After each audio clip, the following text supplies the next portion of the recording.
ഇന്ത്യയുടെ കടുത്ത എതിർപ്പിനിടയിലും പാകിസ്ഥാന് 8,500 കോടിയുടെ സഹായം നൽകിയിരിക്കുകയാണ് അന്താരാഷ്ട്ര നാണയനിധി. അതായത് ഏകദേശം $1 ബില്യൺ.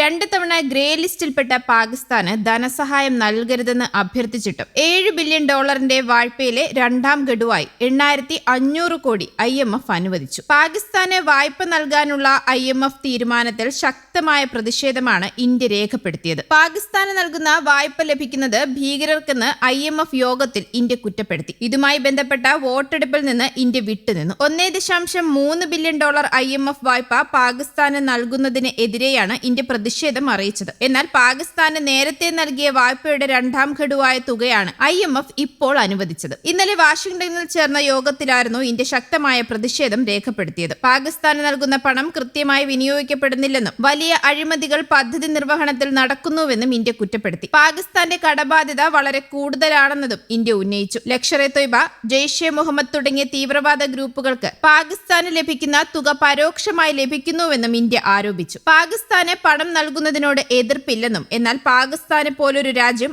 ആ പണം കൊണ്ട് എന്താണ് ചെയ്യുന്നതെന്ന് ലോകം കാണുന്നുണ്ടെന്ന് ഇന്ത്യ ചൂണ്ടിക്കാട്ടി. പാകിസ്ഥാന് നേരത്തെ IMF നൽകാനുണ്ടായിരുന്ന വായ്പയുടെ വിഹിതം നൽകുന്നതിലായിരുന്നു വോട്ടെടുപ്പ്. പാകിസ്ഥാന് പണം നൽകാനാണ് തീരുമാനം എന്നാണ് ലഭിക്കുന്ന വിവരവും. എന്നാൽ അന്താരാഷ്ട്ര സംഘടനകൾ ഈ നിലയിൽ പെരുമാറിയാൽ അത് സംഘടനയുടെ വിശ്വാസ്യതയെ കൂടി ബാധിക്കുമെന്ന് ഇന്ത്യ ചൂണ്ടിക്കാട്ടി. 1989 മുതൽ പാകിസ്ഥാന് IMF പണം നൽകിയിട്ടുണ്ട്. 2019 ശേഷം 4 പദ്ധതികളുമുണ്ട്. സാമ്പത്തിക അവസ്ഥ മെച്ചപ്പെടുത്താൻ കഴിഞ്ഞിരുന്നെങ്കിൽ പാകിസ്ഥാൻ വീണ്ടും സഹായത്തിനായി സമീപിക്കുമായിരുന്നില്ലെന്നും ഇന്ത്യ ചൂണ്ടിക്കാട്ടി. IMF-ലെ സജീവ അംഗമായ ഉത്തരവാദിത്തമുള്ള ഒരു രാജ്യമെന്ന നിലയിൽ തങ്ങൾക്ക് ആശങ്കയുണ്ടെന്നും ഇന്ത്യ പറഞ്ഞിരുന്നു. ജമ്മു കാശ്മീരിലെ പഹൽഗാമിൽ നടന്ന തീവ്രവാദ ആക്രമണത്തിന് പിന്നാലെ പാകിസ്ഥാനെതിരെ ഇന്ത്യ നടപടികൾ കടുപ്പിച്ചിരുന്നു. ഭീകരവാദ പ്രവർത്തനത്തിൽ നടത്തുന്ന ഇടപെടലുകൾ തടയാൻ പാകിസ്ഥാനെ ഗ്രേ പട്ടികയിൽ ഉൾപ്പെടുത്താൻ ഇന്ത്യ നീക്കം ആരംഭിച്ചിട്ടുണ്ട്. 2018 മുതൽ 2022 വരെ പാകിസ്ഥാൻ ഈ പട്ടികയിലായിരുന്നു. ഏജൻസിയുടെ അടുത്ത യോഗത്തിൽ തന്നെ വിഷയം ഉന്നയിക്കാനുള്ള നീക്കമാണ് ഇന്ത്യ നടത്തുന്നത്. പാരീസ് ആസ്ഥാനമായ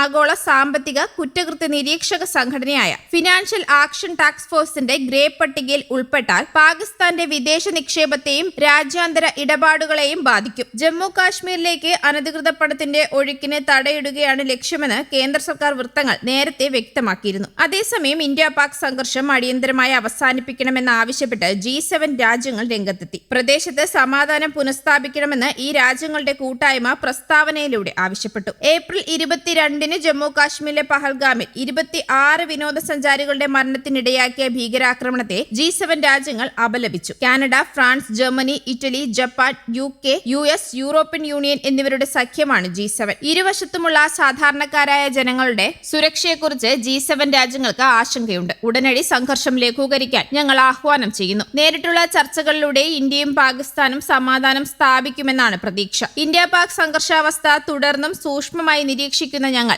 നയതന്ത്രപരമായ പരിഹാരത്തിന് എല്ലാ പിന്തുണയും അറിയിക്കുന്നതായും G7 രാജ്യങ്ങളുടെ പ്രസ്താവനയിൽ പറയുന്നു. അതേസമയം ഇന്ത്യ പാകിസ്ഥാൻ സംഘർഷം ലഘൂകരിക്കാൻ ആഗ്രഹിക്കുന്നുവെന്ന് അമേരിക്കൻ പ്രസിഡന്റ് ഡൊണാൾഡ് ട്രംപും വ്യക്തമാക്കി. US സ്റ്റേറ്റ് സെക്രട്ടറി ഇന്ത്യയുമായും പാകിസ്ഥാനുമായും ബന്ധപ്പെട്ടിട്ടുണ്ടെന്നും വൈറ്റ് ഹൌസ് അറിയിച്ചു. പാകിസ്ഥാൻ പ്രധാനമന്ത്രിയുമായി സൗദി വിദേശകാര്യമന്ത്രി ചർച്ച നടത്തി.